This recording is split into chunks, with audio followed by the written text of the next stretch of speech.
I wanted to make sure I looked up the 38 U.S. Code 5313 to see what it all entailed. Yes, sir. And I got to tell you, that's yet another loophole that the VA tries to use against us. Oh yeah, no. I'm telling you that the really screwy part about that is guys that code was issued that have a problem before that code was even issued are really screwed. Right. And Right. they might not even know it. They might have had something happen to them when they were kids or whatever, and then it's only when the VA decides to do what they want to do. They like they did with me, wait 15 years. Right, which is ridiculous. Unfortunately, I have a lot of experience with a lot of their garbage that they like to impose, such as when you want to when you're trying to prove whether or not you are actually targeted by the VA to have them impose certain things to make your life difficult. And, as a veteran, I want to get a copy of their internal tracking of my profile. And it's called a SPAR, Sensitive Patient Access Report. So sensitive, being in the military, we know that means it contains your name and social security number and information such as that. And they use that to their advantage, because when I put in for the SPAR report, they came back and said your records haven't been actually labeled sensitive, but they are now. So you can get your records from April 2019 to present, but you can't get anything further back. And I called BS on that, because Well, that is crazy. it is, because, well, it's their way of trying to make sure that I can't get the data that I know I need in order to prove that they've deliberately gone into my account and done certain things to make sure that it's just constant denials across the board. So yeah, I'm very familiar with a lot of their tactics, which is why I constantly do whatever I can to try to make sure the other veterans don't go through the same thing. And this is part of it. This is getting our stories out there to try to help others and to try to get attention on ours. So hopefully we can find some closure ourselves. Yeah. What I was saying is that even my sociologists, psychiatrists, and stuff, they've been working for the VA for upwards of 20 years, and I was the first guy that they ever came across that had this come up. So that's ridiculous. That is ridiculous. So what branch of service were you in? I spent 5.5 in the Army, and then another 12 in the Coast Guard. Awesome. And then, so go ahead and explain what you went through, what your circumstances are, and then we'll just expound from there. Okay. I was service connected at 10% when I got out in '97. I got out and I went through some bad periods. I ended up homeless, and then I went to a VA in Temple, Texas, because I put it through a homeless program. And while I was there, I got a VSO to get me up to 75%.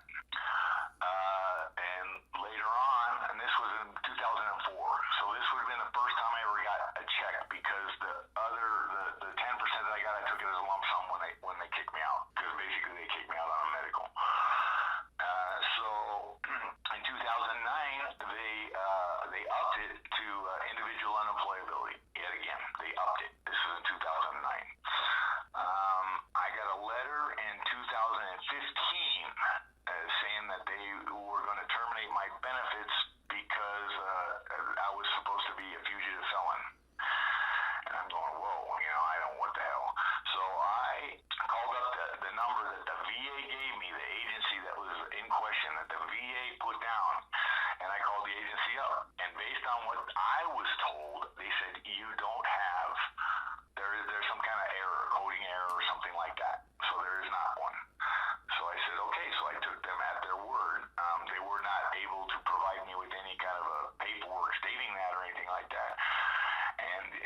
Right. So, because I had other issues that came up, and no one ever said, "Hey, you got to, you're going to be extradited to Michigan, or you're going to, no one ever told me nothing."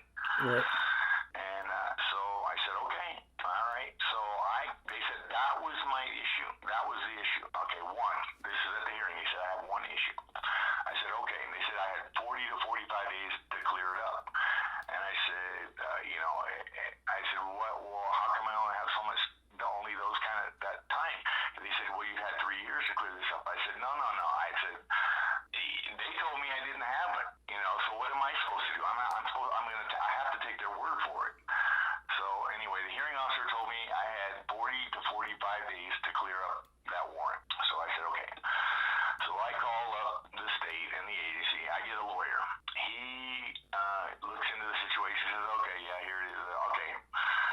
So I paid him a bunch of money, and he got the case dismissed because it was so old. I mean, it was pretty much ridiculous. And it wasn't for anything bad. It was bad. I mean, relatively, it was a DUI. It wasn't. It was a third. I think my third DUI. So it's not like a burglarize or anything like that. Right. So, and no accident, nobody got hurt. It was just a traffic stop, and he tested me and he got a DUI. So then I got I was all happy and everything like that. And I did this within 30 days. Okay, which is pretty amazing because the wheels of justice don't turn very fast. But I got it done within 30 days, and I didn't even have to go back to the state to get it done. I didn't have to appear in court. My lawyer did it for me. That's awesome. Yeah, it was pretty good. Well, he told me, he said, this thing is like almost 20 years old. He said, they don't really have a case.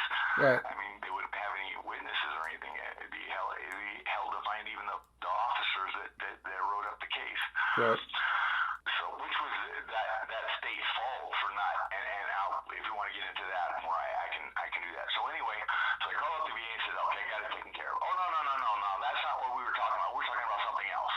Mm-hmm. Some kind of probation violation, which basically the probation violation was based on that accident. Right. Okay, which again I didn't know. It was non-extraditable. So here I got two of them. So I said, well, and by then the VA had already terminated my benefits. They had done it within 19 days. It's funny how they're really quick to take their money back, but they're really. Yeah. I mean, that's what I'm saying. I said, wow, man, it took me almost a year and a half. To get to where I was, it took me almost 5-6 years, and then they took it away in 19 days. Yep. All of it. It's magical how quick they can work when it's going to benefit them. Exactly. Yep. Exactly. Well, I'm gonna, we'll get into that. So I said, well, okay, well, this sucks. I said, now I have no money. I have no money to hire a lawyer to take care of this other issue.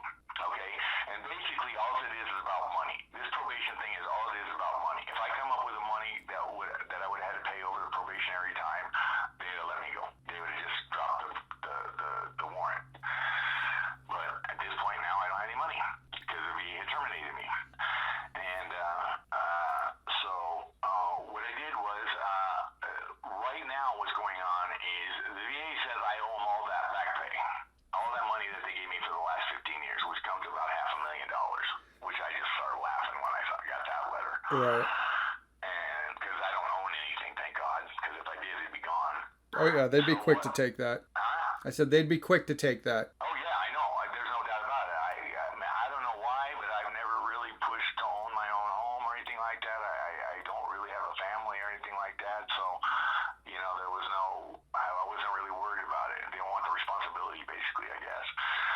So then I have a VSO right now out of New York, a lawyer that is working with that part of the case as far as appealing the fact that I own that money. Right. Okay, but nobody will help me out right now as far as getting my benefits back until that part of the investigation is over. Have you tried to contact a congressman, senator, governor, or anything like that? Useless. Here's what the VA does. The VA sends him a placating letter and says his case is under review. Yeah. I've experienced that quite a bit, and that's every time. Senator. Once a Congress, I'm sorry, sir, I didn't mean to interrupt. No, you're good. Once a congressman gets those letters, that's it. They won't push any harder. No, they won't. And I found that out the hard way because I reached out to the senator and I said, look, here's the proof. Here's a copy of my records. Here's what they've been doing. Here's all my proof. And what they did was they sent the VA all of my proof and sent them a letter saying, hey, what's going on with this guy? And the VA sent that letter that they usually send saying, hey, we're still working his claim. And so the senator's office says, okay, so That's exactly what I have. Every single piece of it, even notes that I've taken with phone numbers that I've had to call and everything like this. Well, here's the other thing. I put in a FOIA request for that hearing information. right. Because that hearing officer lied to me. First of all, he didn't tell me I had two warrants. He said I only had the one. And second of all, he said I had 40 to 45 days to clear this mess up. And they took it away in 19. Well, that FOIA request has been in for like 9 months now.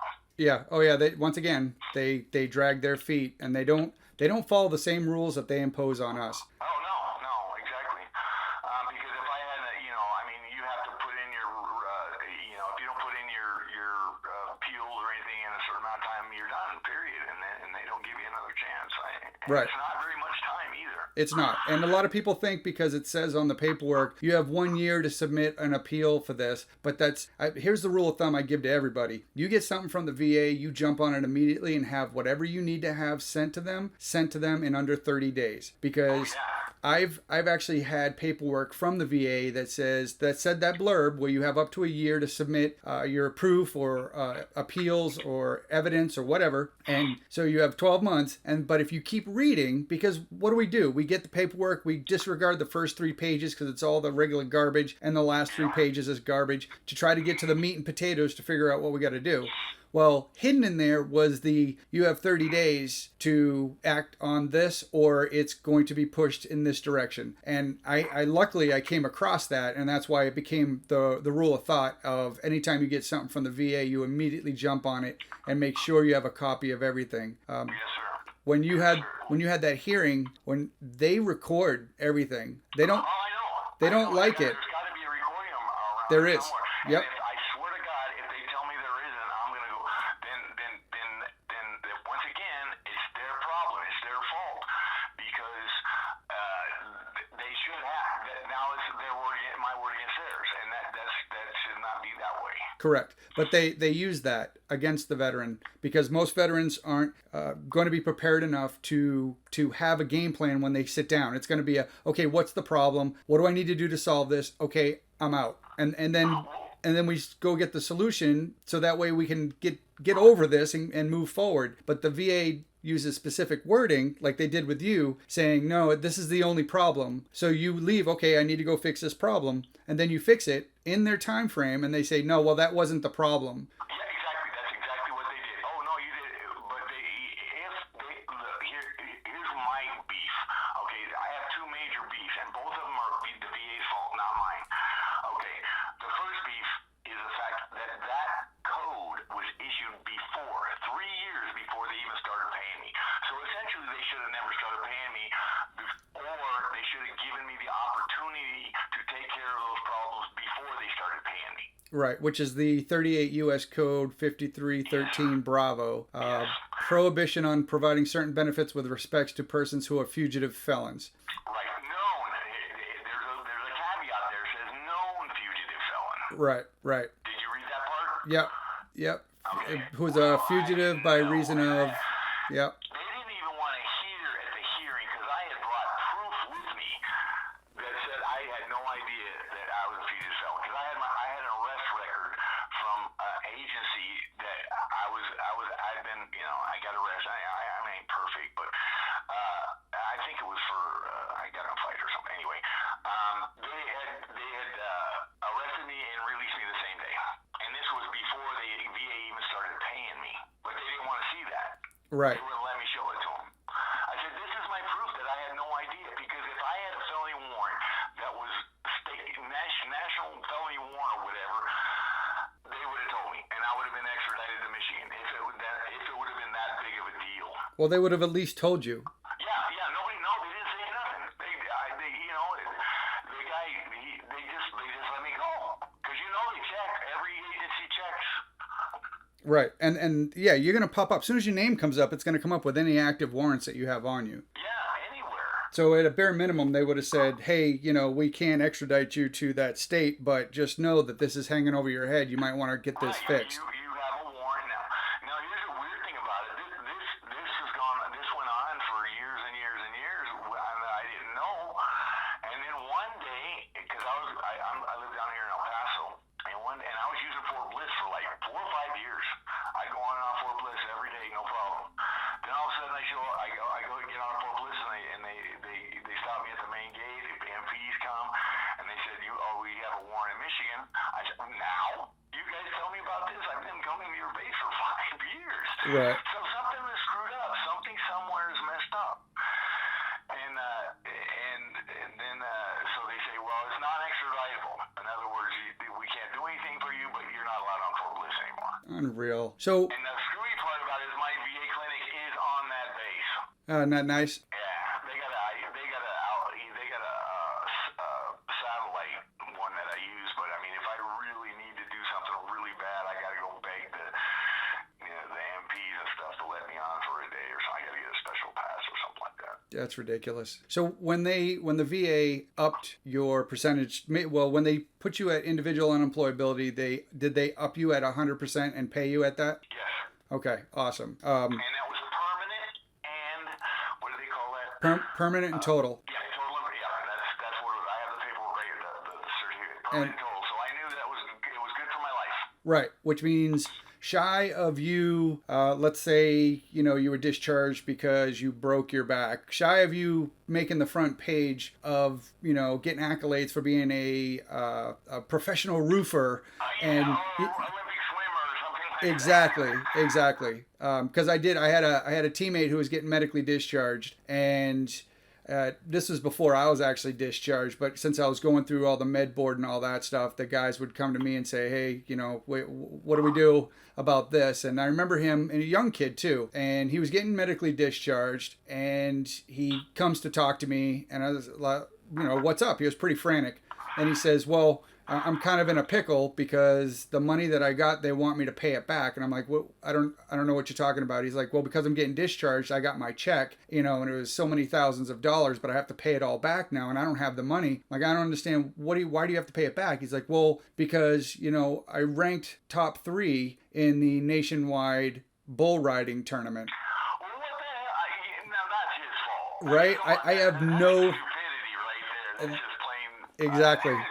That's what I told him. I was like, "Look, man, if you're getting discharged and you're getting discharged because of that disability, why would you even chance doing anything that could possibly injure you further that you can't get away from?" I mean, especially bull riding or horse riding, if you're getting discharged because of a spinal injury, you run the chance of being permanently in a wheelchair for the rest of your life with no feeling. So why would you chance that? And what made you think that if it's a competition, it's not going to make some papers? And I got news for you. If you place really high. Yeah, especially a national competition, or even like a marathon. If you're getting discharged because you got bad feet, knees, and hips, and you rank top 3 nationwide for marathon running, they're going to come after you.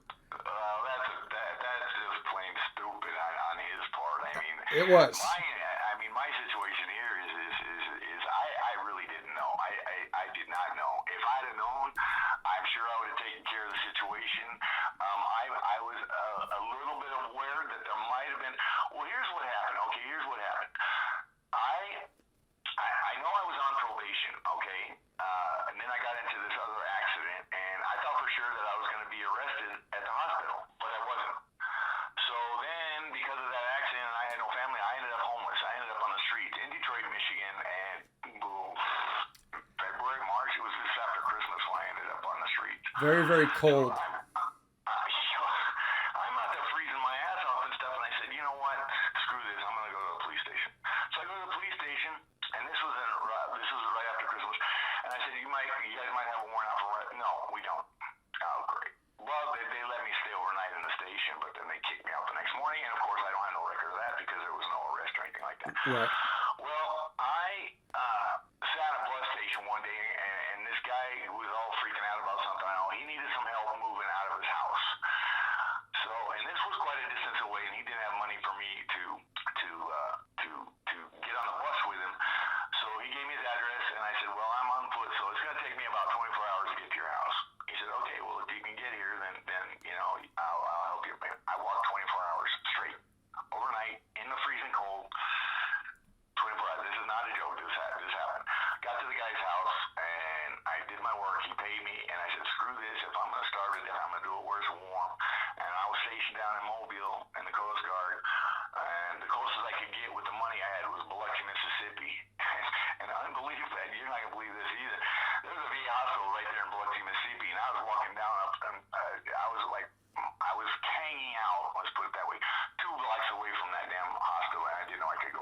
Yeah. The lack of communication is rampant throughout. Not for post 9/11 vets, but for pre 9/11, it sure the hell was. Right. Because they didn't tell me jack shit when I got out. They didn't say nothing about no VA. They didn't say nothing about any benefits that I had from the VA. They didn't say nothing about that. No, I actually went to the Veterans Hospital, the VA hospital, and said, I'm not sure what I need to do, but I just got medically discharged after 16 years, and I guess I have to come to you guys for healthcare. And they're like, nope, you can't come to us until you've got some sort of rating. And I was like, okay, so That's bullshit. right? Oh, the guy was an absolute. Bullshit, because I was in a domiciliary with a bunch of guys that had no rating. Right. Well, no, this guy was an absolute dick. You could kind of tell that he's not one to really put forth any effort to actually do his job, never mind do it well. And Well, I guess I was really lucky because these guys, I mean, I had to spend some time waiting to go see the psychiatrist and everything. I don't have physical disability, mine's a Right. bad case pro. But they were really good to me. I mean, they fed me and everything. They knew I hadn't eaten. They knew my situation, and this boom bah, I was sleeping in a nice bed that night in a psych ward there in Biloxi, and then they put me into a program there as a homeless there in Biloxi. see, that's awesome to hear. There are really good VA hospitals and clinics out there, and there's really good VA doctors. There are even really good VA personnel. However, there are also really horrible ones, and with my luck, those are the ones that I've had to interact with as far as when it comes to claims and my case. However, I have had some awesome doctors at the VA hospital in Hampton, Virginia. Couple knuckleheads, had a nurse that really hated me, and I have no idea why, but she made sure that my messages weren't quite getting to the doctor every time. But it's hit or miss, because I talk to a lot of veterans, and I hear that there are some awesome places, and this is why I prompt them to try to send me a write-up of your story. I'll even read it on the podcast, so that way people know where the good ones are and who the good doctors are and who the good representatives are, because a lot of people steer away from some veteran service organizations because they hear horror stories, and it's not necessarily the organization, it's the specific agents that may not be as good. And unfortunately, we're... Okay, I'm sorry. No, it's all right. The rep that I had was from the Texas Veterans Commission. That's a VSO here in Texas. Now, 2 times they were excellent with me. My reps they got me the 75, and they also got me they upped it to, and I wasn't really even trying. All I went back in there was I had gone to a rehabilitation thing here in Texas to try to get a job. At 75%, you still got to do something because you can't live off that. Right. So I was just trying to, I went in there and I said, look, I'm just trying to, I had all this paperwork. I was going to voc rehab. They decided, hey, with your problem, there's no way, it's just useless. You're not going to be able to work. So I had all these letters from all these agencies and trying to get jobs and being turned down and this and that. And I took it into the VSO, and 8 months later, they got me IU. See, and that's But then this person, that represented me at my hearing was less than useless. right. Could never get a hold of him. He had no idea what the hell he was doing. He didn't ask any questions of the hearing officer. And I think they knew each other because they were talking back and forth like they were the best buddies and stuff. And he didn't, nothing, absolutely nothing. So Didn't question anything. I think the hearing lasted a whole 5 minutes. So to support that, so for anybody that listens to this podcast in particular and says, well, he's insane, the veteran service organizations are independent, so they're not friends with them. My personal experience is that I had a hearing. I drove 6 hours to Roanoke to the VA. My VSO was on the other side, other wing from where the VA was. And I had never met her before. They called me in. I sat down with her, and she starts pointing to all her awards. And I was in E8 when I was in the Navy, and I'm like, I'm not trying to be disrespectful, but I don't know who you are or why we're having this discussion. I have a hearing I have to go to. She goes, yeah, I'm your representative. And I was like, well, actually, I was going to represent myself. She's like, no. I'm like, well, I organized my proof. I have a 3-ring binder of things that are tabbed for them to go over for me to fight my case. She's like, no, you don't need to go in there all aggressive. I said, nobody's being aggressive. I'm going to sit here and fight for my case. She's like, no, that's what I'm here for. So she walks me over to the other side and says, we got to see Judge so-and-so. She's pretty awesome. We have lunch almost every day. And then she disappears. She comes back 20 minutes later with a notepad and says, look, I got your percentage rating up to this percent. What do you think about that? I'm like, I don't understand what you're telling me. Am I supposed to go in there now or what? She goes, no, you don't have to. She said, because I just got you this percentage, so we're good. And I was like, so, all right, so what you're saying is that if I leave now, I leave with this percentage, the new percentage? She's like, yeah. I'm like, well, shouldn't I be going to talk to the judge? She's like, well, if you want to run the chance of having your percentage decreased, but if you leave now, this is your percentage. I'm like, well, then I guess we're done here. So I left, and like an idiot. So I waited, no changes, month after month. So finally, and she wouldn't reply to my emails. She wouldn't reply to my phone calls. So finally I reached... She didn't give you any paperwork either, did she? Nope. So I reached out to the congresswoman, who was awesome, and she caused a little hate and discontent, which is why the VA ultimately tagged my record and started their abuse. But the congresswoman took action. Next thing you know, the VSO is sending me a nasty email saying, I never said this and I never said that. And I wish I just had copies of our conversation, but you know, it was a big learning experience for me to remember that, you know what, I need to write my transcripts. I need to make sure I have proof of everything I do, every interaction, because they're in bed with each other. Same way with the political offices. You know, every time I would send the senator a letter saying, look, if your SOP is that you just literally send a, hey, what's going on with this guy, instead of actually going after what I'm stating, I'm giving you the proof of what they're doing. If you're not addressing that, the VA is going to keep giving you the same blanket response of, we're still working this guy's case. We appreciate that you're looking out for your constituent. Now, here's something else I'm going to bring up here that we didn't discuss. I have called that freaking VA hotline. Excuse me. I shouldn't do that. I'm sorry. I've called that VA hotline 3 times. Each time with the same complaint, but I worded it differently. And each time I get the okay, well, this has been transferred to this guy, or this has been transferred to this guy, or this is. I got every single message that I've ever got from them. It's just unbelievable. That VA hotline is absolutely useless because the people that they send to investigate are the people that are investigating you in the first place. Correct. Yeah, I did the same thing with the VAOIG, the Office of Inspector General. I sent them a, hey, this is what's going on. This is what's been going on for years. I have lots of proof.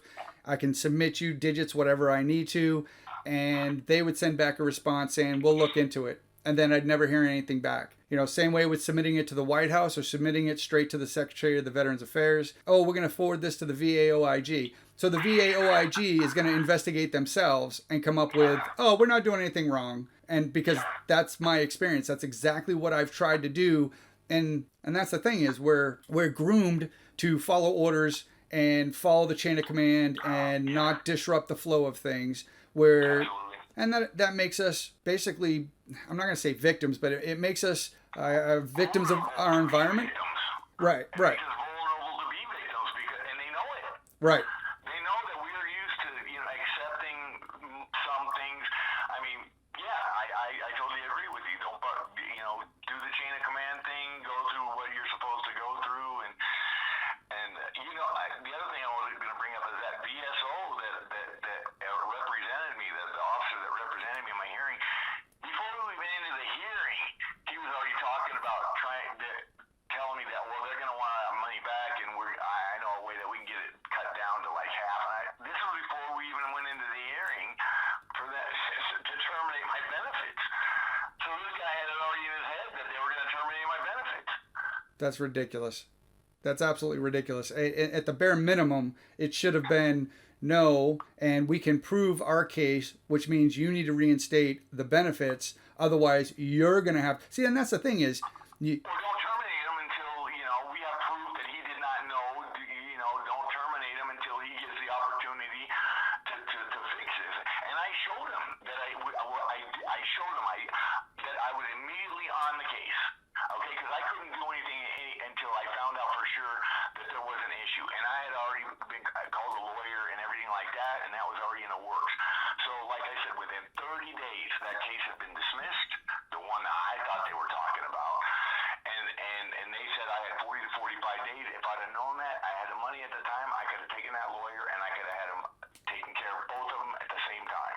No, but instead they want to take away all your money, say you owe them $500,000, and leave you out to the wind.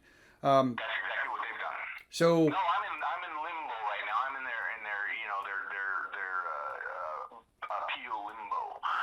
It's been 10 months now, 10 months, and thank God, like I said, thank God I didn't own anything, because it'd be long gone by now, and I'm living. I was so embarrassed I had to do this, but I had to go get food stamps. Because here's the other thing. Now the same VSO is a guy that works at the Workforce Commission here in Texas to get veterans jobs to look for me. He said, "Yeah, there's nothing I can do for you. They deemed you unemployable. That is not going to go away. right. You've had that rating for over 15 years. That's it. I mean, you're pretty. You haven't worked in almost 18 years.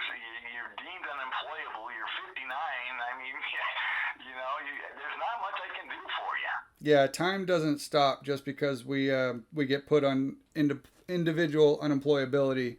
Yeah. Which means time does pass us by and we can't gather experience in a location.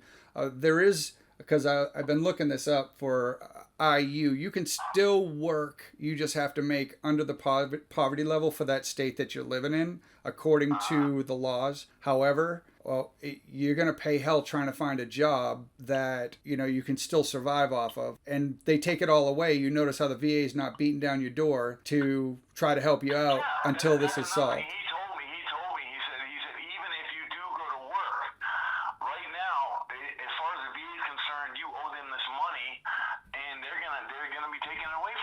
Right. So you're in a catch-22. I'm in a catch-22 right now. If I work, they're going to come get it. They're going to take it away from me anyway.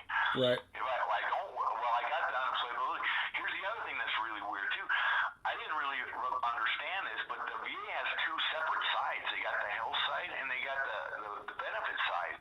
I have not lost any of my health stuff. Nothing. Right. Yeah. I still go to my doctor. I still get my meds. I still get, as far as they're concerned, I'm still 100%. Right. See, that don't make no damn sense either. It does. Well, it doesn't make a sense that they were willing to put you to IU when, if there was a problem, it should be attached to your case. So anybody assessing your case should see, hey, he's been flagged because of this, the statute of the Title 38. And right, exactly.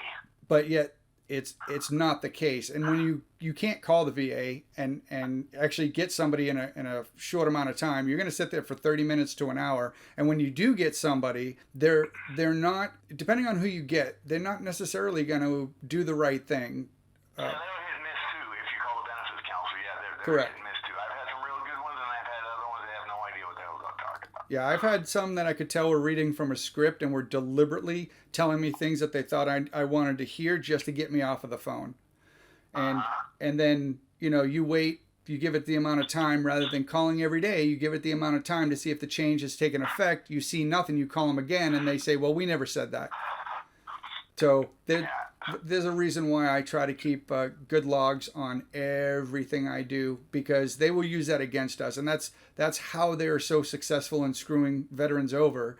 And once again, it's not all veterans. It is literally hit or miss. There's a lot of veterans out there who I have consulted with who got out of the military and they were healthy as a hog. And next thing you know, they're getting 80% disability. And they're like, I have no idea why I even have 80%. And I have my case. I try to do the right thing. I try to submit everything that they're asking for. I go to my appointments. I don't cause any hate and discontent. I'm not burning up their phone lines every single day. And I sit back and get screwed. And it tends to make a veteran very bitter because, the last, how many years now have you been dealing with having to deal with the VA? You get invested in that. And next thing you know, like in my case, 13 years has gone by, and that's been my entire existence, is trying to battle for just getting appropriate ratings. Yes. That's I completely understand. And here's the thing is I never did anything. I was getting put in CNPs. I didn't even know what the hell a CNP was. I really never asked for anything. I mean, and it's not like I just went through one psychiatrist. I mean, I had gone through programs. I had gone through 3 and 4 or 5 different psychiatrists. I had done all these things. So the first CMP I had that put me up to 75. I mean, I didn't realize that I was that messed up. Right. I really didn't. I didn't know. I mean, I was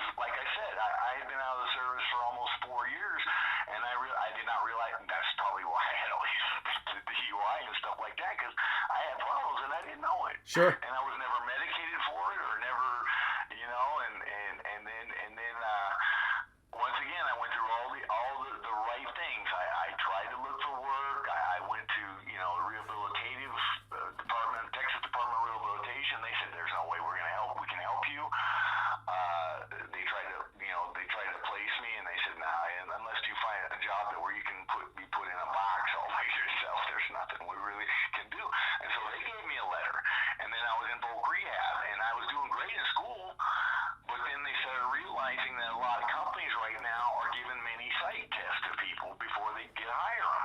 Which is, I don't think that's I mean, it depends on the organization and the level of clearance or what have you, but overall, I think what I found has been, even though businesses claim that they're veteran friendly and they love hiring veterans and, we're equal opportunity employers, and then you start finding out that, this is what I was tracking on, was I started noticing that when you're applying, putting in your application, there's now a questionnaire attached to their application process that is not mandatory. However, we usually try to fill everything out, and it's a "Are you disabled?" questionnaire, and at the bottom there's a big blurb that says we're equal opportunity employer, we don't bias against anybody disabled or veterans or what have you.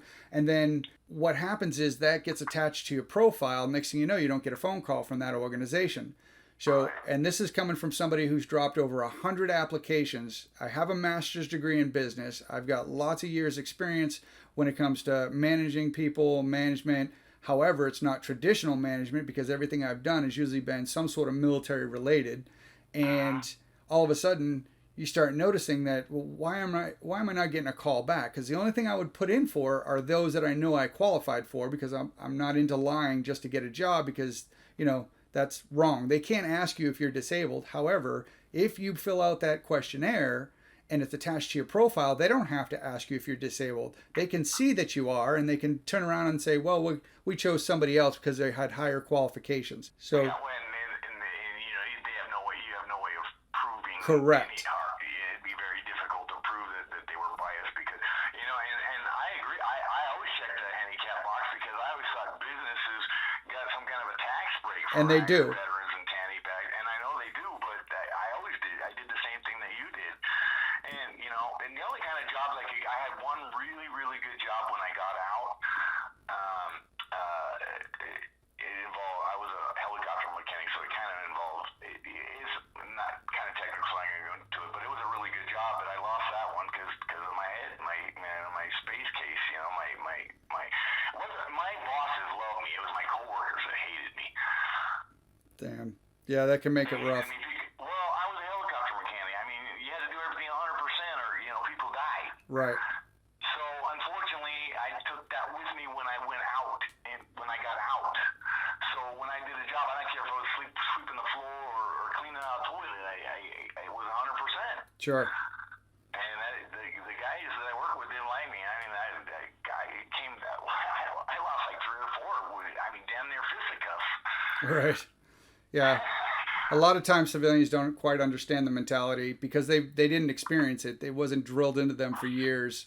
Right. Well, and the other thing is, I think that the longer you spend in the service doing whatever you're doing, you do get kind of, what do they call it, institutionalized, and it's really difficult for people that get out to kind of even relate to anything. And yeah. I can understand now what people, I mean, here I am, a helicopter, I'm flying around, I'm rescuing people, I'm, being called a hero and this and that and this and that, and then one day, boom, it's all gone. Yep. That's a hard pill to swallow. Yeah, TAP class. It's over. It's done. I can't even explain the feeling when you suddenly realize, hey, you're not gonna fly around anymore. You're not gonna rescue people no more. You're not gonna go traveling anymore. You're not gonna do anything anymore. Right. Yeah, it's a tough pill to swallow, man. Especially, you're. Especially if you got a head case already anyway. Well, and if you're doing something that you're valued, and then all of a sudden now you're just another face in the crowd because they have all the employees that they need to have, and it's not the same mentality where you take full pride in your work, and you don't go to break 5 minutes early. You keep working, and then you go on your break. And it's a different mentality. And TAP class definitely does. Well, back in the day, hopefully it's been revamped and it's a lot better now. But TAP class did not prepare us for transitioning out into the civilian populace. It's kind of a hard reality. What? Some kind of class? TAP class. It's a transition class that they tell you what you can. I'm sorry. I got out a long time ago. What? You know what they did? See, that's it. It was like 3 days in an out processing center, and that was it. No. The Army was even worse. And the Coast Guard didn't do anything either. They just said, okay, here's your walking papers.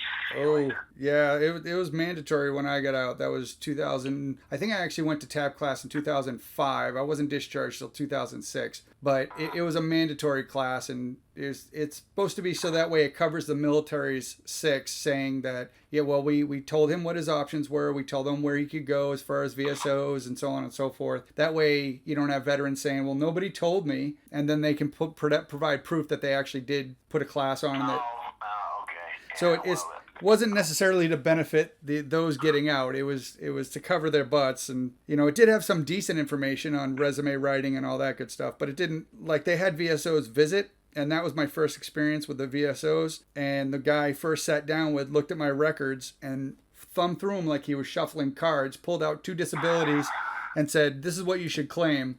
I was like, you do realize I'm getting discharged because of breaking my back twice, right? There's more in there. There's a reason why I have 2 volumes of my medical record.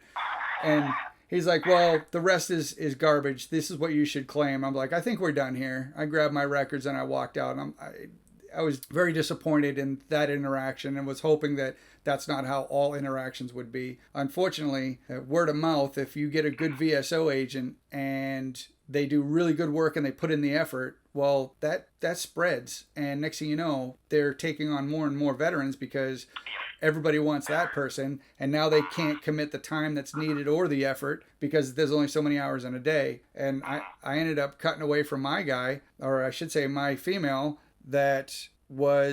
she handed it off to somebody else because she was getting so busy. And I walked in and she's like, you got literally 10 minutes. Tell me what's up. And I was like, well, I got 5 things we need to discuss. She goes, you got time for 3. Give me your top 3. I'm like, no, that's not how this works. I actually have 5 things that we need to address. She's like, well, I don't have time for this. And I was like, well, let me open up your calendar for you. And I grabbed my stuff and I walked out and never turned back. So that's why I actually applied, because the VA knows my name. They know my name very well.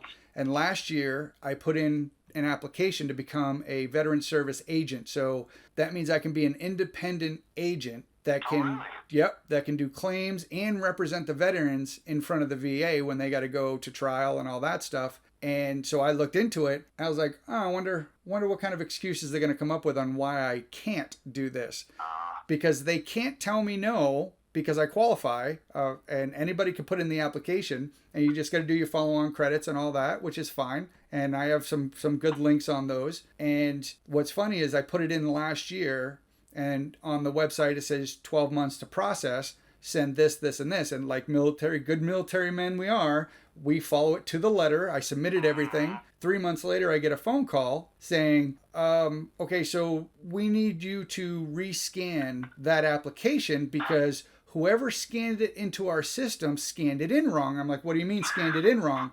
Oh, they put it the wrong way, so your signature wasn't present. And the only way to scan it to where your signature wouldn't be present would be as if it was hanging. Correct. If it was hanging out. So I found that to be funny, and I said, well, let me ask you this. If I do this, does my counter start all over? In other words, are you going to have 12 months from when you receive it today? Or is my timer still going? She's like, 12 months? I said, yeah, your website says 12 months to get, your invitation to go take the test and to keep this moving. She goes, oh no, it can take up to 24 months. I said, that is not what your website says. So once again, is my counter going to start over, or is it going to continue from when I submitted? She's like, no, you don't have to worry about it. Your counter is still going, but we also need the emails to your references. I said, well, that's not on your website. It was phone numbers, address, and names. So I gave you phone numbers, address, and names. And she's like, yeah, we need the email addresses. Huh? Okay. Well, can't they get those Oh, the names? they sure could, but that means they would have to put forth the effort. So I submitted that, and I had my teammates who I put down as my character references. They contacted me and said, hey, I got an email. They want me to write up a character reference on you. I'm like, okay, cool, appreciate the heads up.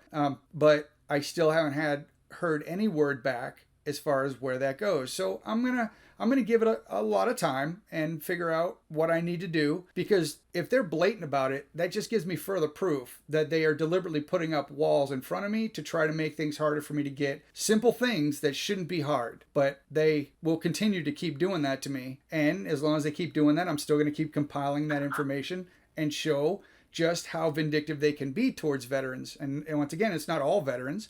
It's they pick and choose. For some reason, somebody got in trouble and they flag your record. But they still have not provided me with the patient access report, which shows everybody date, time, name, and comments whenever they get into your record. So if somebody were to access your record, they have to log it in, date, time, their name, and then the comments and reason why they accessed your record. And they don't want me to have that. So I still put in those requests, and I did it under the FOIA. I did the Freedom of Information Act request, but they're going to keep denying that because they don't want me to have that proof, because I can further prove that they've been targeting me.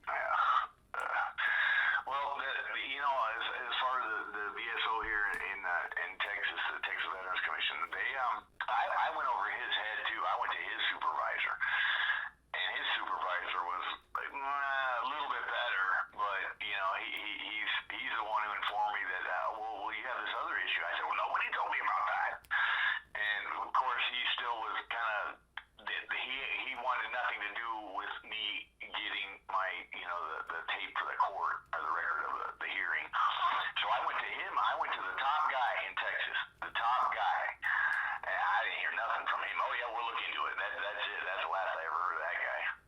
See, now, and Veteran Service Organization they're nonprofit. However, they do make a paycheck, so they're earning their efforts. But how effective are they if they're not willing to actually go up and actually fight for things? Because currently, right now, you'd be homeless. Oh yeah, well no, I'm telling you right now, I'm free. I live every day. I'm living, and a friend's he's turned the garage into a studio slash storage, and it's comfortable. I'm okay, but I mean, he could get tired any day. He could just say, you gotta go.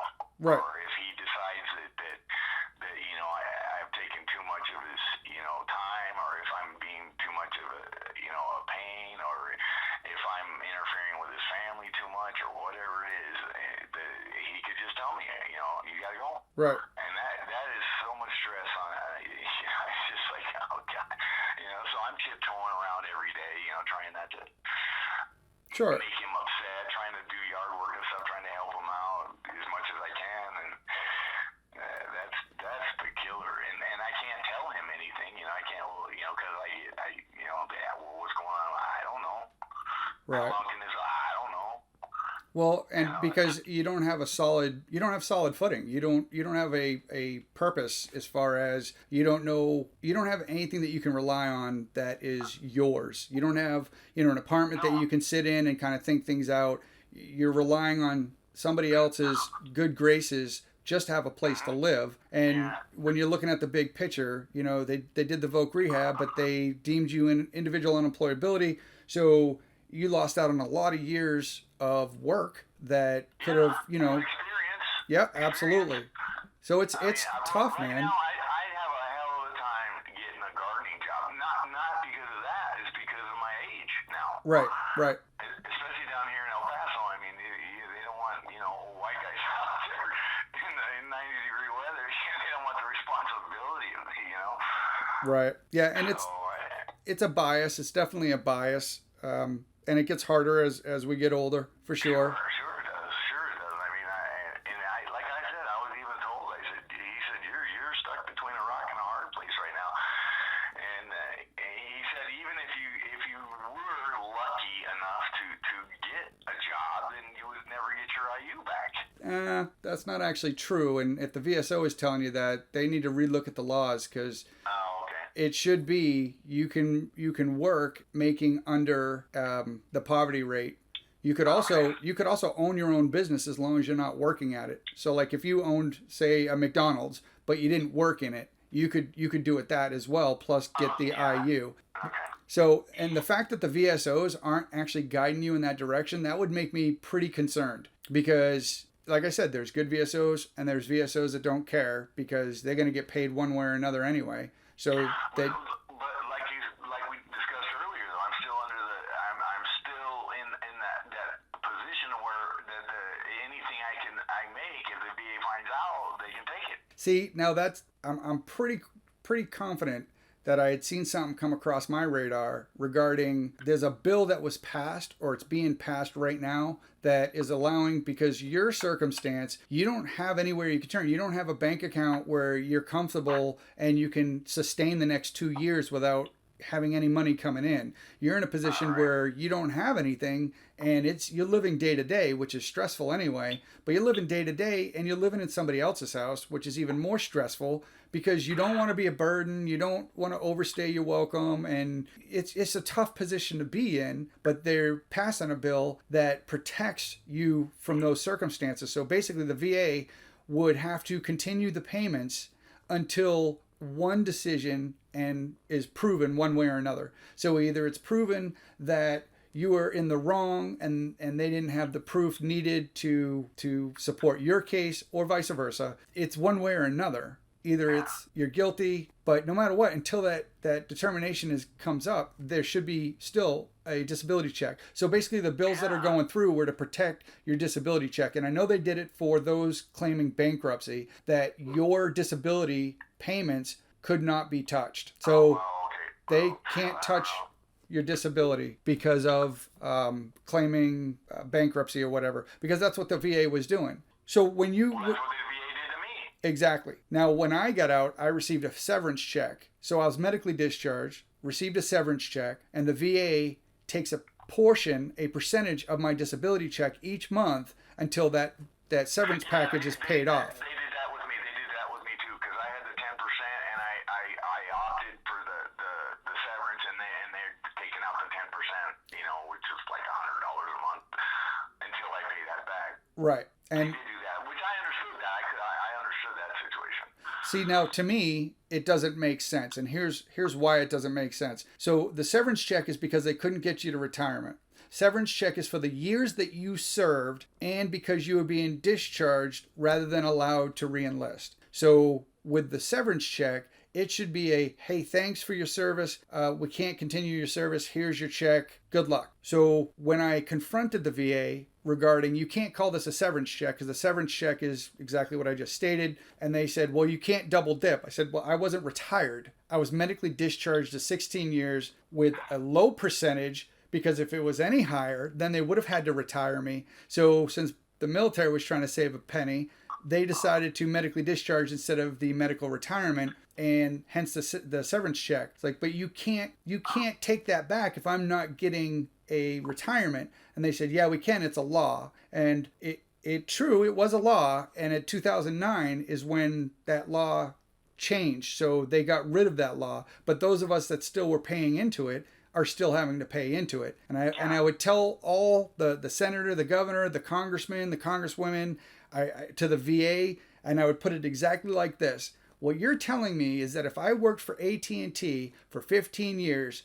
and my position was going away, they give me a severance check of, say, $20,000. I go work for Verizon. You mean to tell me that Verizon's going to say to me, hey, we see that you received $20,000 from AT&T. We're going to keep 10% of your check each month to pay us back for the severance check that you just got paid from AT&T. And each time, the only thing they would say is, well, it's the law. So it's their way of getting more money in their pockets, regardless if they have the highest federal budget annually than any other organization in the United States, and they're paying six-figure bonuses to their executives. That's really annoying. And yet, here's what I really believe, and I'm sorry, my situation has made me believe this. I call it non-payment due to attrition. Sure. That's what I call it. I call it these poor, especially the older guys. They put me in a situation like I am right now. I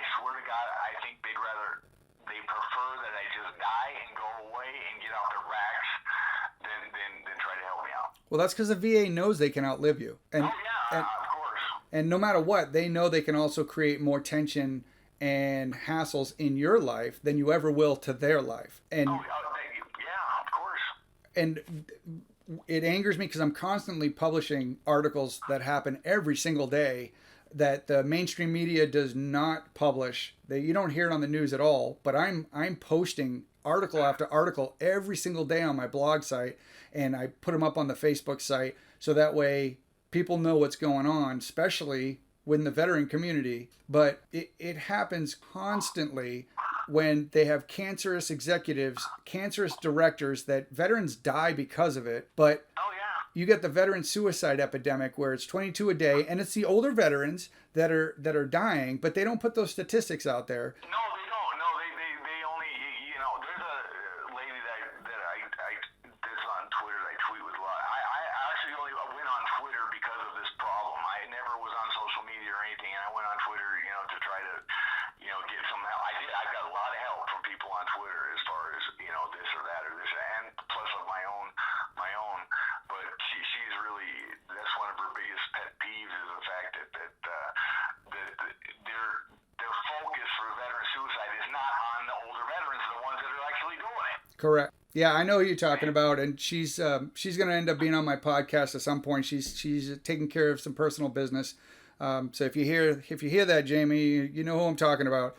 But she's going to do an interview, which is because she has quite the story that she needs to get out there as well. And but the VA would come out because you had those 3 veteran suicides that happened within 5 days of each other in 2 different states. I saw those, yeah. Sure. And the VA came out and said, well, that 22 a day, only 6 of them 22 actually seek VA care. So if there was more veterans seeking VA care, that number would be less, which is a crock of garbage. That's them trying to spin it to make them look like the heroes, because the counter to that is the veterans that I speak to choose civilian medical care because there's less likely of them to die getting that care.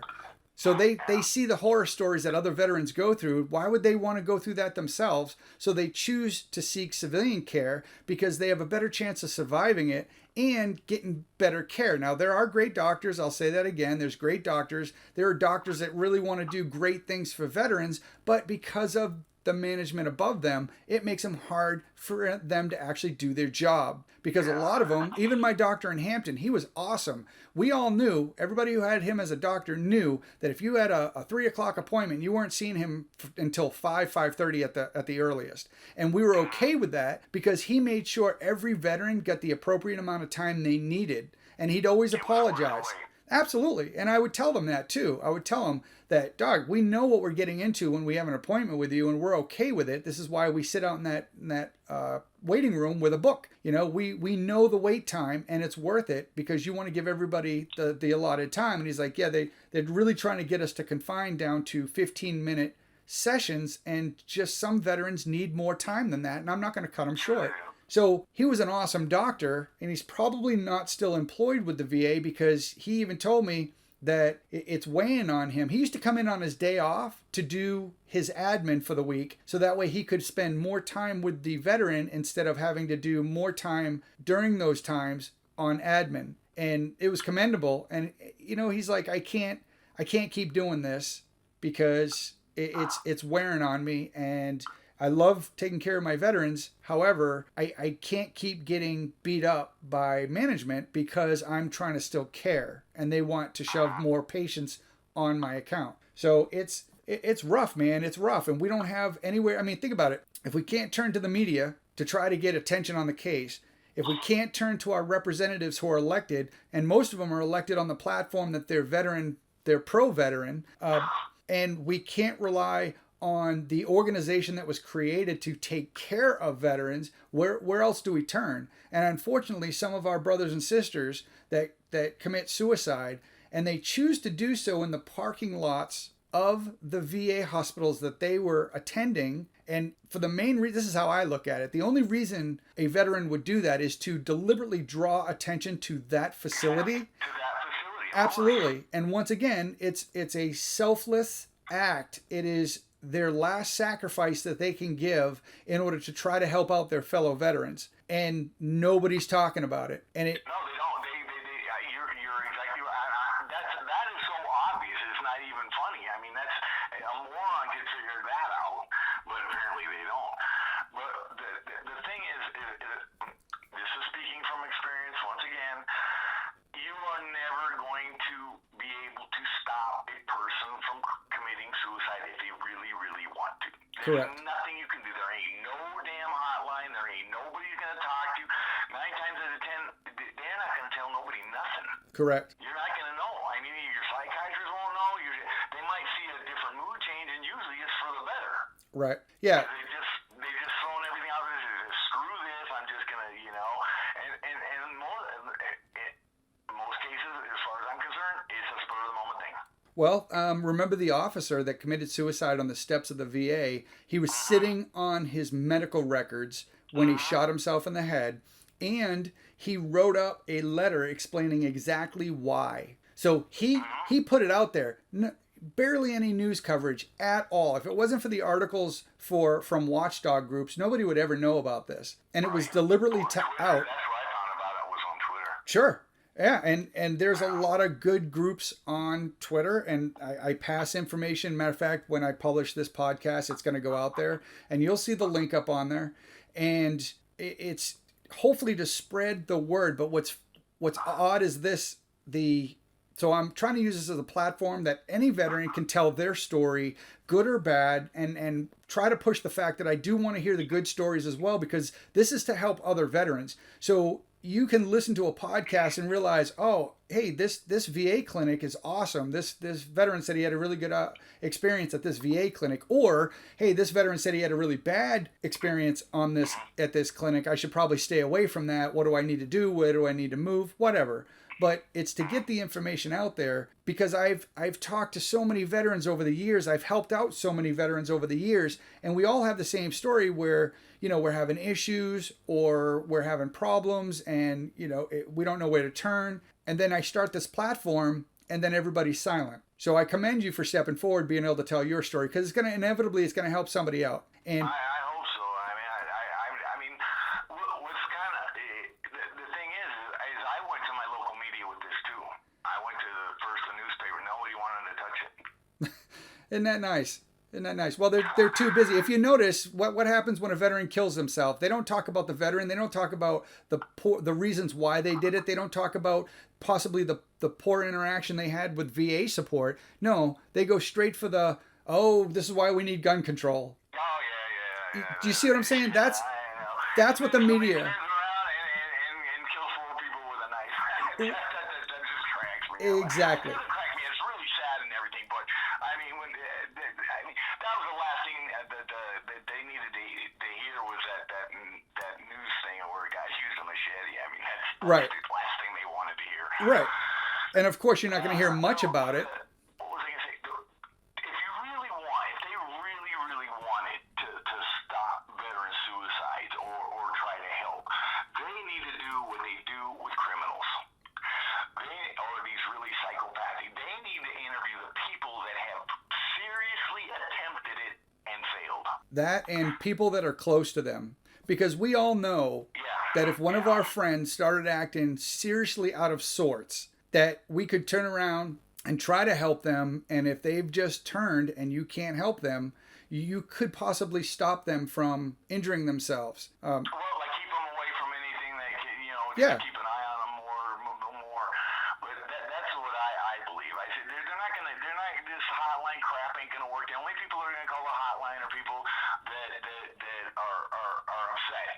Right. Or they're really upset, but they're not gonna kill themselves. The person who really kill himself is not gonna tell nobody. Correct.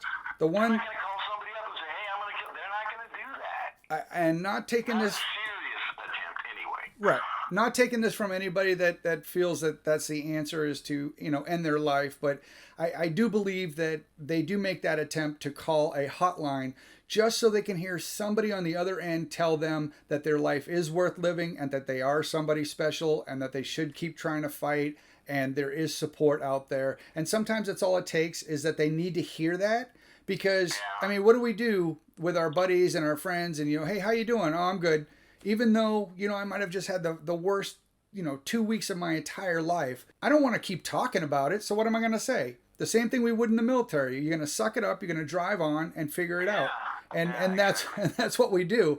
So the crisis line is a political way to put a Band-Aid on something and to provide avoidance of actually addressing the problem. And do we have people that are mentally unstable who should not have access to firearms? Sure. But if they want to get access to firearms, there's always a way. So it's regardless. Sure there is. I'm going to be honest with you right now. I'm going to be totally honest with you. I'm glad I don't have one. Right. I'm seriously glad I do not have one. Because that would have made it much easier for me. I mean, I don't, that would have been right now, because of certain situations, they won't even give me certain, like, for sleeping pills and stuff like that. Even if I complain about not being able to sleep, they won't give them to me. Right. In fear of an abuse. I don't, I understand why, but I'm glad I don't have one. That would be just too easy. Sure, absolutely. But see, now that's the thing, though, is especially now. You're aware of that, though. See, and that's what makes you different from anybody else, is that you're actually aware of, hey, if I was putting, I sure would abuse that situation, because. Oh, no, there's no doubt about it. I mean, there's been so many nights, and when it's like, oh man, what's the point? I mean, I don't have no family, I'm Right. not married or nothing like that. I mean, so what's the point? What's the point of, keep going? Right. It's kind of tough sometimes. It is tough. It is tough, brother, and I'm here for you for sure. And it's one of those things where, you look at it now and you're like, and this is how I used to tell the doctors when it comes to pain, because I had to go through so many different tests, because I was supposed to go in and get a memory loss test, and it turned out to be a personality test, and so they kind of snuck it up on me, and the doctor that read me. He read me the results, and I kind of got snippy with him for a second, and I was like, well, for one thing, you're going to take that off, because I do not have a depressive personality. You can talk to any of my teammates. I just don't get depressed. That's just not me.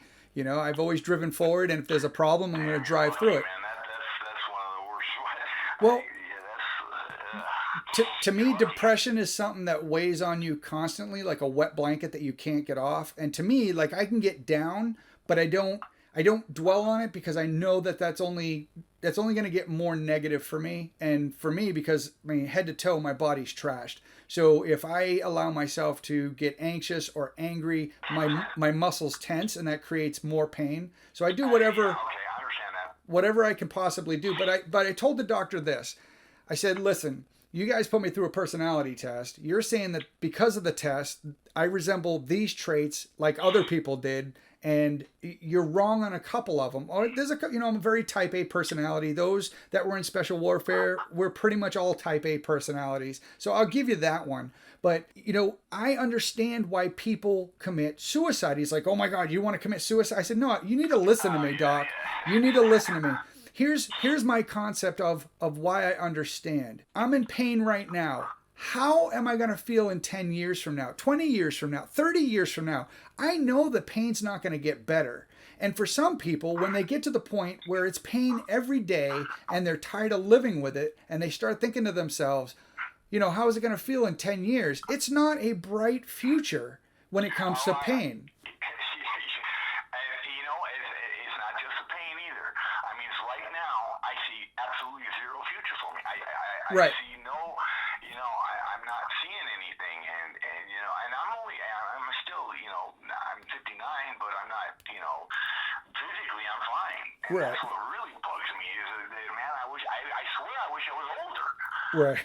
I want to be older, because, then maybe I don't have that much time left, but, knowing me and my stupid body, I could run around with marbles in my head for another 50 years. Right. Here's another little effect that what's going on with me, and people won't realize it. I lost all my friends. Damn. Yeah, that's. Well, people that I used to hang out with, because I can't do anything with them. I can't go anywhere with them.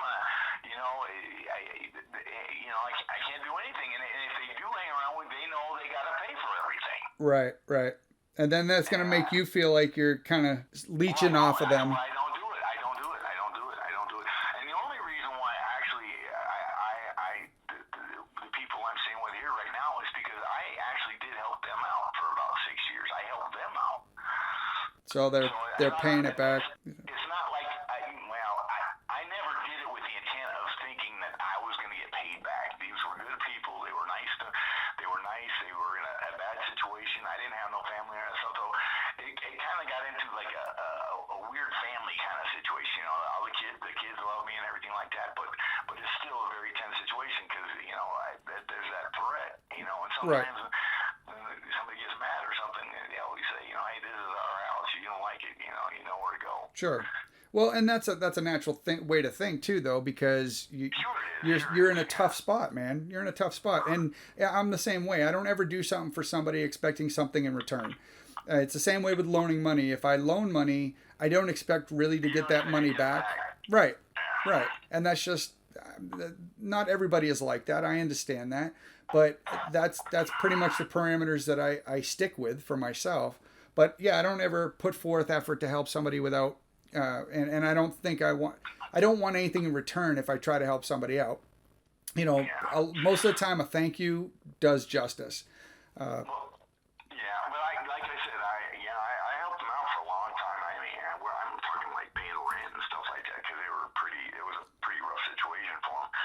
And it didn't bother me, because I always had a place to stay, and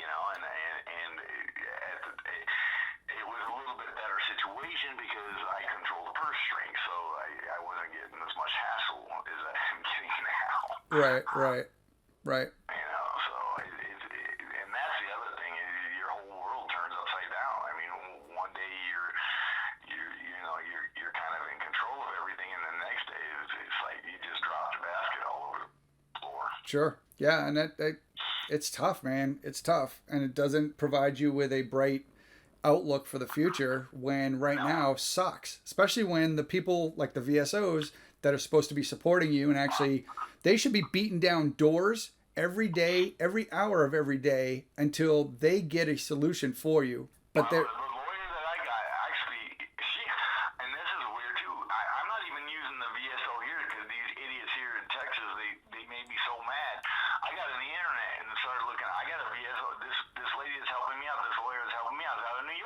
wow. Yeah, I mean, she's been pretty good at first, but I think she's getting to the point where, she called me less and now it's been about 3 months since I heard from her, but I can see why. I mean, there's nothing to report. Right. Well, see, and now that's one of the problems with using lawyers. Like I actually have a law firm, actually closer to you than they are to me, and they're out of 5 law firms that I reached out to.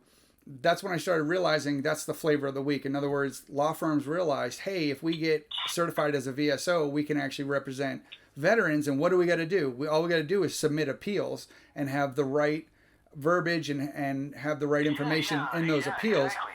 So if they do an appeal for you, they know they're not going to have to do another appeal on you specifically for another 9 months. So they can latch on to 30% of your retro check if you get one, or if you... This one, she's actually part of a VSO, a service organization. So they're not going to ask for any retro. This is a service organization. I can't remember what the name. I have to look it up because I haven't talked to her in such a long time. But it is a VSO because I actually got on the web and looked for VSOs, and I just kind of threw a dart at the wall, and they were really good about it. So it's not like they're getting paid. And on top of that, I talked to regular lawyers, ones that do get paid or would get paid. They don't, like I said, they're not going to touch there's no money involved right now. Correct. And that's... There's no money involved. Basically, all they're doing right now, they said that we cannot do anything until your appeal for the money owed is done. See, that is just a way for the VA to ensure that it's not going to be solved quickly, which puts you in hardship while they sit on their fat butts and just let it ride. Yeah. So I mean, I don't call them anymore. I don't bother them. I just kind of plod along. But there's another thing I did, and because I was looking up, cases and stuff like that. There's a case exactly. I mean, if you put my name into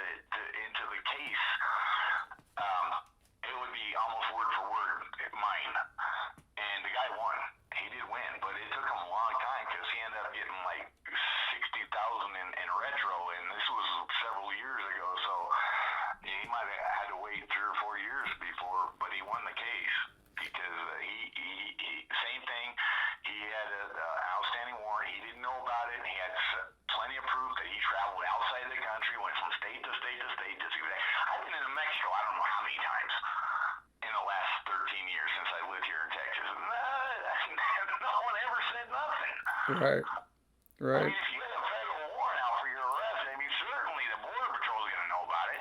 Well, they're not necessarily going to run your name. They're going to look at your ID, but they're not necessarily going to run unless you get pulled over, and then they run you through the system, of No, course. these guys run your name, especially if you go to no, they've always taken my ID and gone to the computer. They've done it Really? Yeah, it almost would have every popped up time. Oh then. yeah. It would have No, popped up. no, they don't just look at. Now, if you go up north where they have those other checkpoints, they don't get them. They just want to see your ID and you pass because they know that either you live in the states or you've already passed the tough checkpoint down at the border. Right. Right. No, they will. They will. They'll take you if there's anything. They'll. In fact, one time they pulled me back there. They flagged something flagged. I don't know what it was, and but it was the wrong guy. They said, "I don't know. This ain't the guy." Something came up on the computer. I don't know. This ain't the guy. I said, "You can go." So it's like, and I'm thinking, oh, okay, what the hell? I mean, and this was, before I knew I had this other situation. But the guy did win his case, but he had to go through hell like I am to do it. You shouldn't have to take 20 years. And that's the thing is this is the hard pill for me to swallow is that in another 2 years I would have been fighting the VA the same amount of time that I was fighting in the military. Oh yeah. Oh no. Exactly. 2 more years. Well, no, I can't say that, but they paid me almost as much for as many years as I was almost as many years as I was in the military. See, Okay. that's So I mean, I'm thinking, you think in your head, okay, I'm set. I'm okay. I'm gonna be okay. I don't want to be. I'm not trying to get rich here. I'm not trying to take advantage of anything. It was a good living. I wasn't. I was happy. Everything was fine. I wasn't wearing, fancy jeans and stuff like that. But that's not my style anyway. But and then just boom, it's like over. It's like, no. Where am I gonna get? Wow. What am I gonna do? right. Yeah, And that's they waited for 15 years to do it. That's what pisses me off. And the fact that they shouldn't have given it to me in the first place. right. Right. Yeah, if there was a problem, they should have never went forward and given you that money. Or they should have given me or they should have said, look, this is what's going on here. You need to take care of this before you qualify for your benefits and everything, but we cannot pay you until you take care of the situation. Because obviously that was a law before they started paying me. Now, I could understand if I had this warrant before the law was issued, and then I had to pay them back for the time. That I would understand that. Right. Because but that again doesn't make any sense to me either. Because these poor guys, that's like saying, okay, you were drinking a beer in a car before the law was even enacted, and that was 4 years ago, so we're going to charge you for that. Right, exactly. That doesn't make no damn sense either. Either way, I mean, from the day anybody that had a warrant before that law was enacted should be grandfathered. There shouldn't be no issue, because that's like saying burglary wasn't a law 5 years ago, and now it is, but you got caught for burglarization 5 years ago. Right. So now we're going to take your money away. Yeah, and now we're gonna arrest you for a law that didn't exist when Right. when you did the crime. Right. It makes no sense. All it does is further delay appropriate items and actions that need to be taken on your account. And that's what sucks is because there's so many people that abuse the system and they skate along and they don't bat an eye. But, the cases that you provide proof and you try to do the right thing and they just hammer you, and it doesn't end well because we have to wait and stress every single day. To be honest with you, the day I look forward to is Sunday because I know I don't get mail on Sunday. So every day I walk to the mailbox and I just think, hey, I wonder if today's going to be yet another denial. Because my case, even though I have provided facts upon proof in my records and the assessments, everything has been by the letter. Even though I've done that, they. And you should know because you've been wanting to be a VSO. Correct. So I know what they use. I know what they use the 38th CFR for, and I know the parameters. And I've never asked for anything that's not in my record due to the parachute accidents and other damages. And yet they have never put me as permanent and total for any of my disabilities, even though they've never changed. If anything, they've only gotten worse. And that's how I knew that they were going to keep playing this game for as long as humanly possible. So Well, they immediately when I got my, I must be messed up.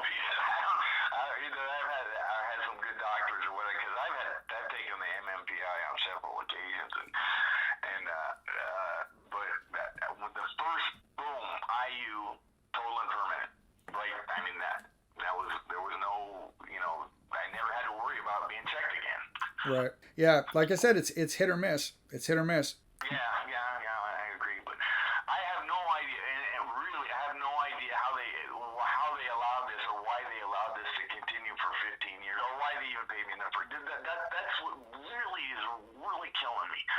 You know, because 15 years ago I could have worked. Okay, all right. Well then, you know, I'm not going to get my benefits, or I could have done something, or you know, at the time I was homeless at the time anyway. I was living in a domiciliary, but I could have maybe got some help from lawyers there. They could have helped me get the situation taken care of, and then I could have got my benefits.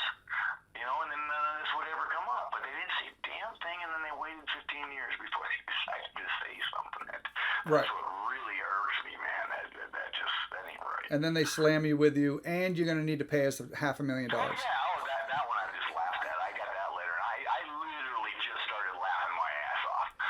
See, I'm surprised this. I'm not kidding. I just started laughing my ass off. I said, "What? You gotta be kidding me!" I said, "Whatever."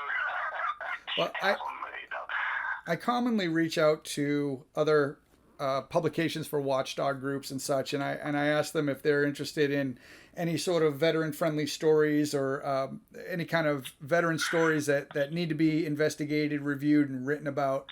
And there are very few publications that are out there that are willing to do that, especially the mainstream. You're not going to get anything from like the Washington Post or the Examiner or anything like that. But there are. Even my local MSM didn't want nothing to do with it. See, and that's ridiculous. You would think that they would want a local story, but and to help the local veterans out, which they avoid because it doesn't pay as well as what the current crap is that's making headlines today.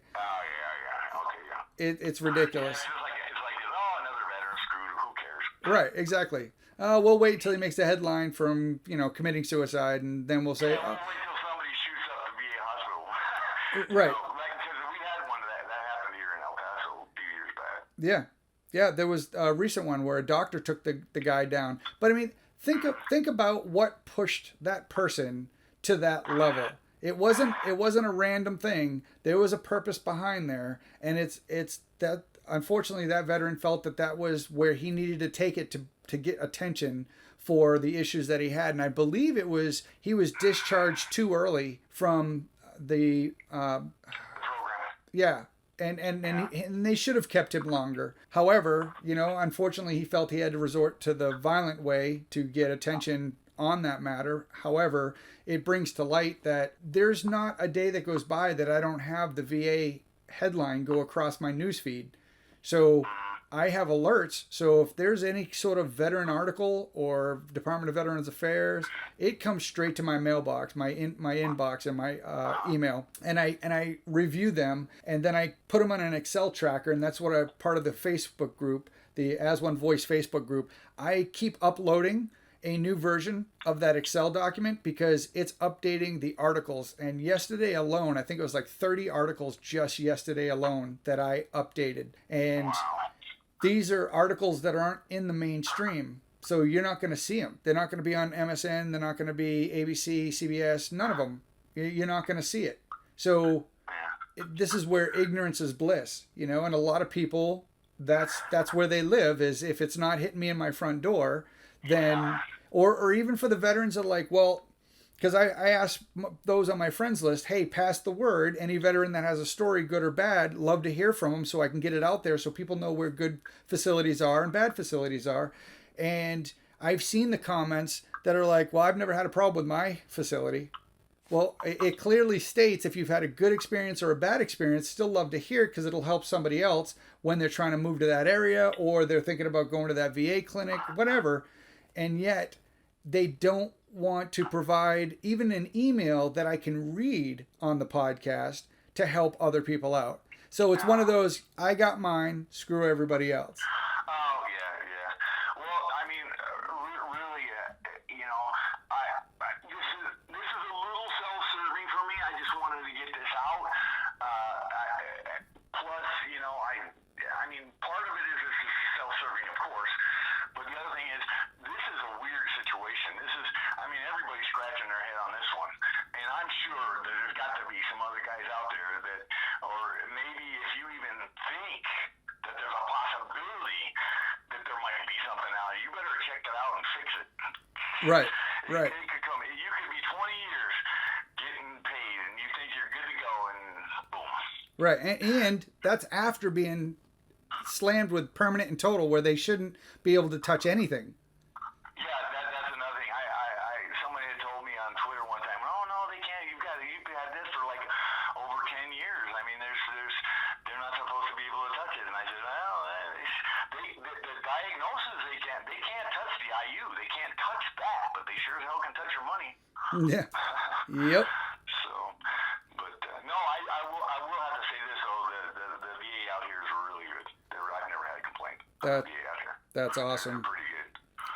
That is awesome, You and know, that's good to hear. There are some guys out here, man, there's always going to be somebody complaining about something, but no, these guys have always been pretty good.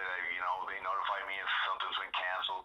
And there's a lot of vets here, and the clinic is pretty small, so, I mean, there's a lot of wait time, especially for mental health, but, you get used to that just as long as I get my right meds and they keep it going for me. Right. I'm okay. That's awesome. I mean, they will. They'll give me my meds for a very extended length of time because they know that they might not be able to see me for a while. Sure. But they're very open to emergencies and stuff like that. They're pretty good here. That's good to hear. I mean, I got to say, it was night and day moving out to the Midwest from the East Coast with the VA treatment and how quick they are. I mean, I had an issue with my shoulder, and within 2 days, I had a specialty appointment for an X-ray and then to talk to a doctor. So I was super impressed with how rapid they were to act on certain things. And so, knock on wood, out here, they've been pretty good. However, I refuse to allow the trust fully to settle. Of course. I mean, sooner or later it's gonna, I really think that too. That sometimes, especially with the mental health people, because I've had like the same sociologist for 3 or 4 years. I mean, she knows me inside out. What more can she ask me? Unless something like this comes up and she already knows that, or something happens to me that kind of affects something or other.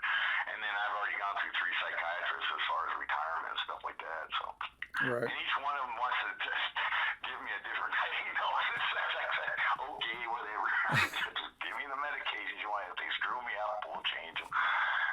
But they are really, I mean, this is, I'm not, as a matter of fact, and I've never really had a bad experience with any of the VAs here. Not with doctors and nurses and stuff like that, or it's just time.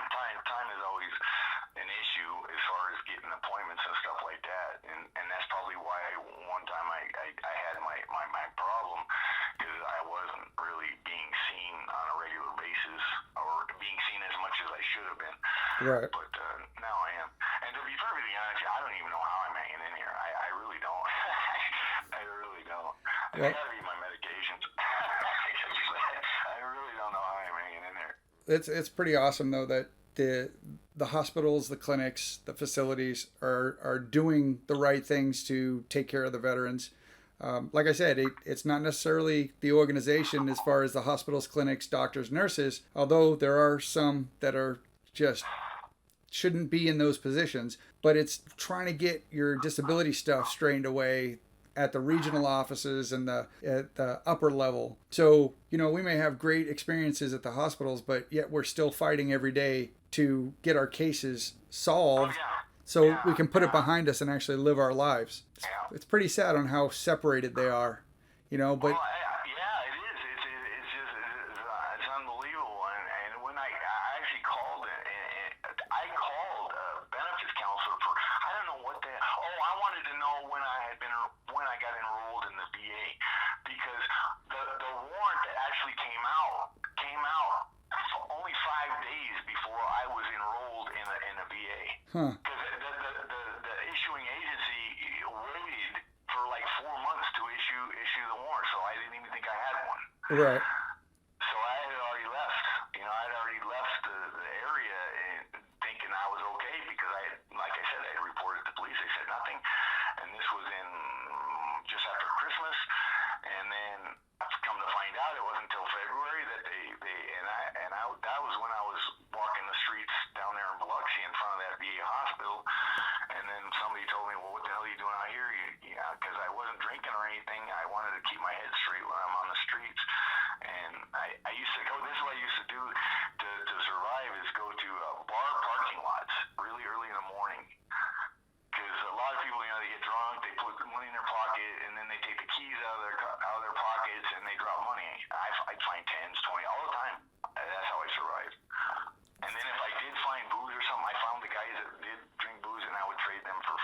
It's all about survival. Yeah. But But it I mean, shouldn't. and then finally one guy asked me, he says, "Well, you're not drinking. Well, why are you out here?" He said, "You're a veteran." I said, "Yeah." He said, "Why are you out here?" And I said, "Where else am I supposed to go?" And he said, "Dad, go to that hospital." I can go in there. Yes. I said, "Oh, geez, okay." Yeah, see, that's tough. I mean, at the hospital on the East Coast, there was and I'd only go in there for my appointments, and I pretty much lived under the guise of if my arm fell off, then I would make an appointment to actually see the doc. But if Yeah. if it's the status quo and nothing's changed, then I'm gonna wait for my semi-annual appointment. And every time I'd go there, I'd see the same faces. And when I had to go and do specialty appointments, I would still see their faces in the lobby as I'm going up to the specialty appointment.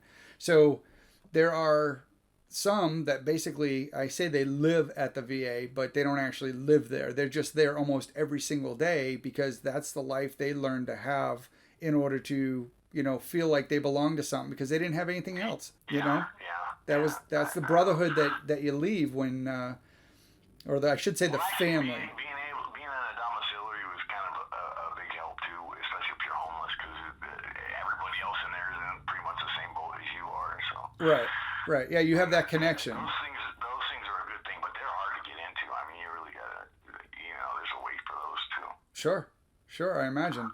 And it's a tough situation, man. So, good on you for telling your story, and you and I will stay in contact because I'm gonna send you some information regarding the IU information that we had talked about, so that way you have some avenues to kind of look at some things because you still have options out there. But also, I'll be able to feed you some information of articles that you may want to read that'll keep you abreast of what your rights are, so that way you're not constantly just sitting waiting for the VA to finally do something because they're never going to be in a rush to, No, I know that. I already know that. especially if they're wrong. I did do something kind of a little bit weird, and I don't regret it at all. I've canceled all my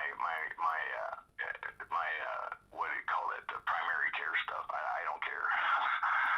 Oh wow, yeah, there's Well, I mean, I don't care. I mean, I know. I'm just gonna wait until I feel bad or something because I know my physical condition isn't really. I just don't. I feel like I'm wasting my time doing that. So right. I don't. Well, and it's sad, but with all of their actions up against you, it gives you a very grim outlook of what your possibilities are. Because they're not bending over backwards for you.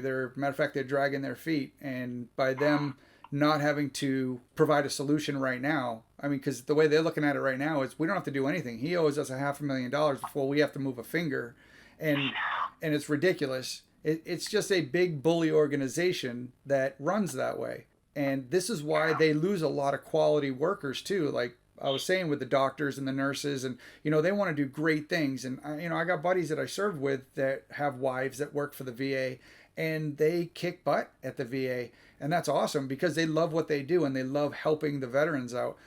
But it's hard for them because the management will turn around and say, now you have to do this, now you have to do that, and it's going to take away from your service to the veterans. And these employees are like, no, I'm not willing to do that because that's why I came to work for the VA.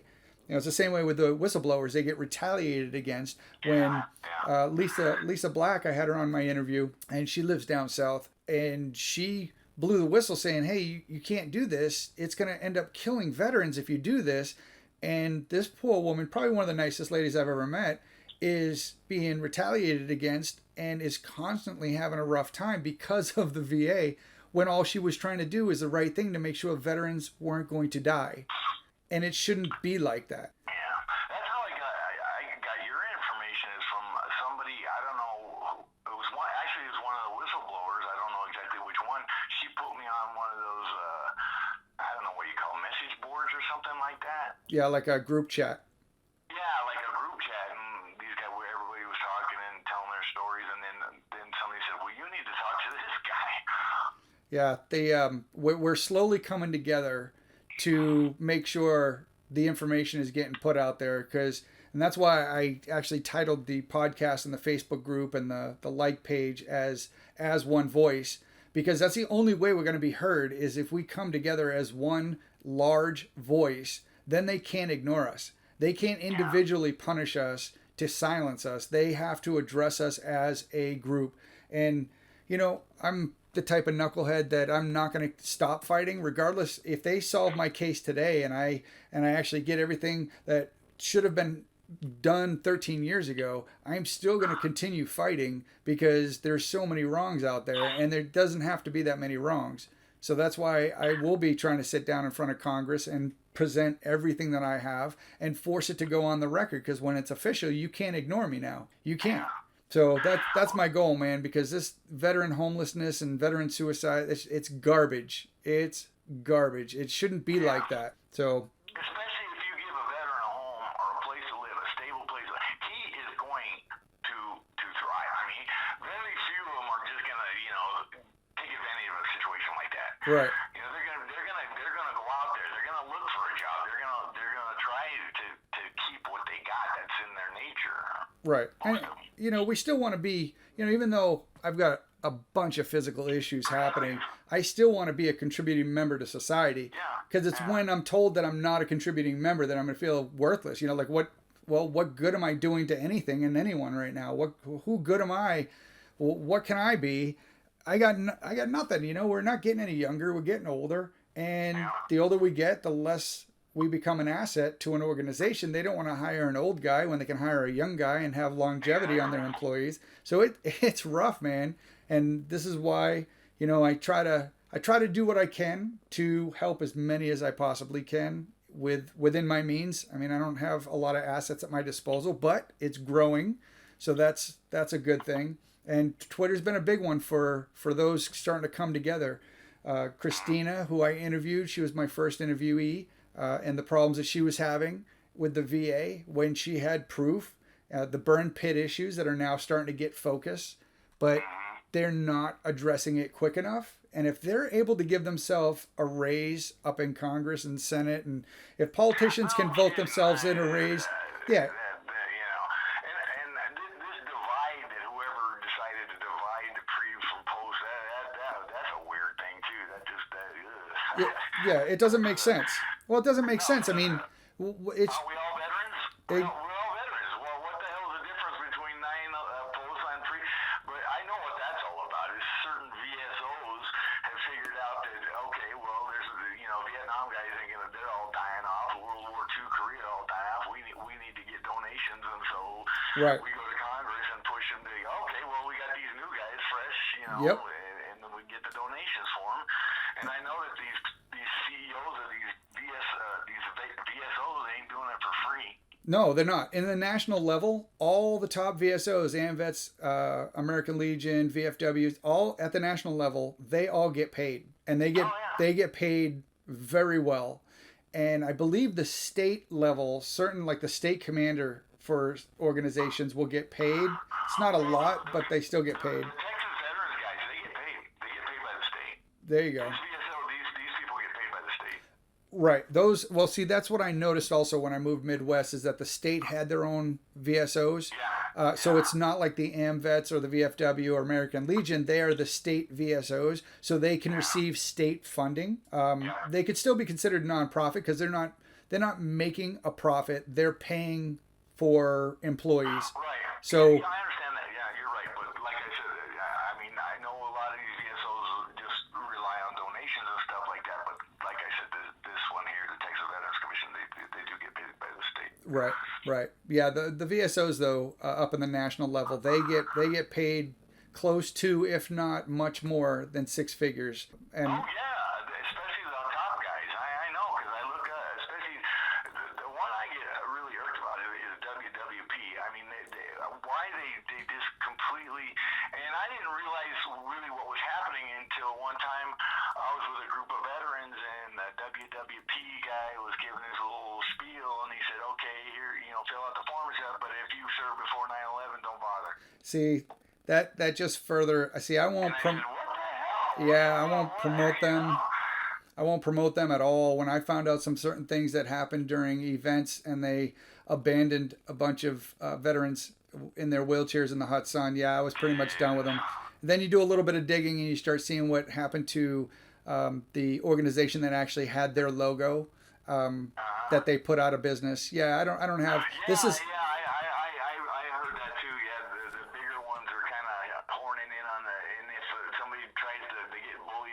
Yep. I've been watching some of that. This is why I try to tell as many people as possible that if you're going to donate to any sort of veteran friendly organization or any organization, go to Charity Navigator and type in the organization, and you can look at their ratings, you can look at their money, what money coming in, you can look at how much money of the donations are they using towards staff, admin, for events. So here's a little hint for you: if they're spending more money on staff and admin than they are on events, then that's probably not the charity you want to go towards. Plus, I would also add into this that make sure that they service all veterans and they don't make the divide. right. That would be one big one too. I mean, I don't care. I mean, I see your point too, but my biggest point right now is if a VSO doesn't serve all veterans, then there's some people don't realize that there's a divide there,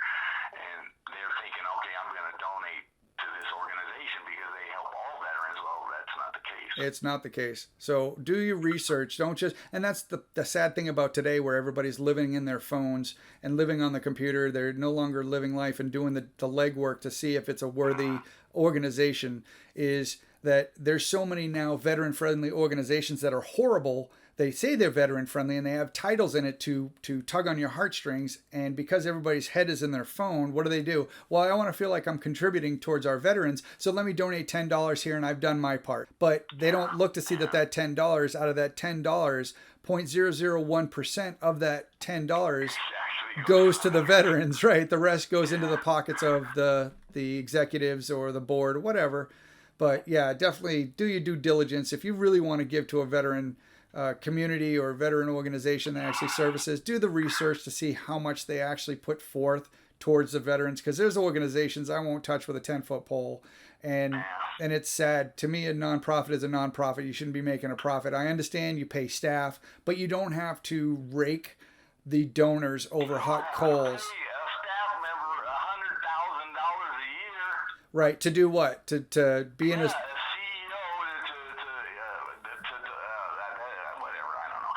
Well, but at this point right now, anyway, I probably won't be donating anything for a while to anybody. Right, yeah. I gotta donate to myself. Yeah, no doubt, right? But it shouldn't be so difficult. And it's a messy situation right now. So the way I look at it is, I'm not going to sit back and just talk about it. I'm going to keep pushing forward to try to do something about it. And as long as I'm doing that, I know I'm contributing. So you can only contribute what you can. And, you telling your story so others can actually hear and see what is happening. Hopefully, it'll get a little bit of attention enough to where they're going to want to try to come to a conclusion that benefits you and stops pinning you to the wall and actually does the right thing. So that's my hope for you, my friend. I wouldn't even mind at this point if they told me I still owe the money. Just get that appeal over. Then I could take it to court. Right. Right now, even if they came back and they said we denied your appeal, and I know that after they deny or approve the appeal, that then I can take it to another level. That would be fine, one way or the other. But sure. I don't know. Anyway, well, hey, I really appreciate you letting me do this, because I've been trying to figure out how to get this out. I do as much as I can on Twitter, but if you do a thread, a lot of people don't like those, and they're too lazy to read the whole damn thread. So right. No, I agree, and I'm glad you decided to do this, and I appreciate it, because I know it's going to help. Somebody's going to listen to this, and it's going to help them considerably. So you're doing what you can, and by telling your story and your experiences, it's going to definitely help somebody. Everything happens for a reason, and everybody that's starting to connect on Twitter right now is happening for a reason, and it's going to be towards a greater effort to ensure that all veterans, regardless of when they served, all veterans that need help are going to be able to get help and start getting the solutions that they need in order to put it behind them so they can actually live somewhat of a normal life. Some of us are never going to have the atypical normal life just because of disabilities and issues that we carry with us. However, normal is subjective. So yeah, I still haven't been able to. Nobody's ever really been able to tell me what normal is. But exactly, I'm a firm believer that we have our own definition. Exactly, your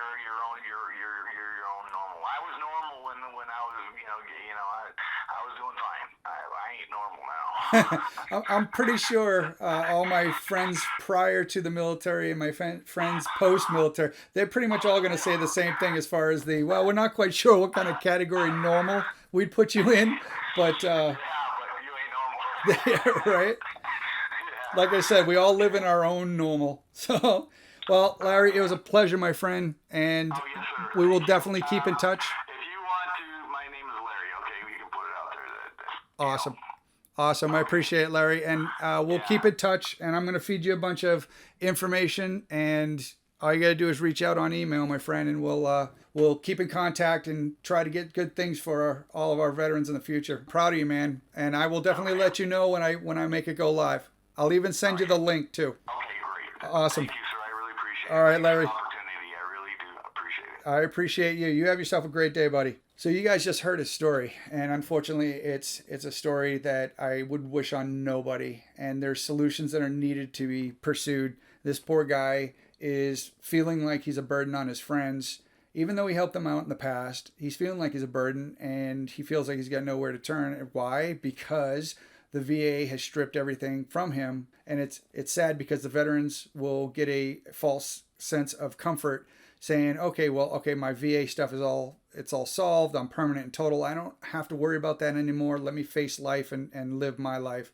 And then they pull out the rug from underneath you when it's unexpected. And then they make it even tougher for you to try to appeal or take it to court. So unfortunately, there are a lot of veterans out there that have stories similar to this. Every story is going to be hard impact on that person. So when you listen to it, realize, put yourself in their shoes and think to yourself, what would I do in that situation? Because it's not easy on the veterans out there. It's really not. And it's only getting harder. So think about that. Also think about when you're going to contribute to a veterans organization. Research that organization. See what percentage actually goes to the veterans and benefits the veterans before you give your hard-earned money to somebody that's just going to pocket it and make a whole lot of money off of it. All right, so that's As One Voice. Keep listening. More interviews coming. Thanks. See ya.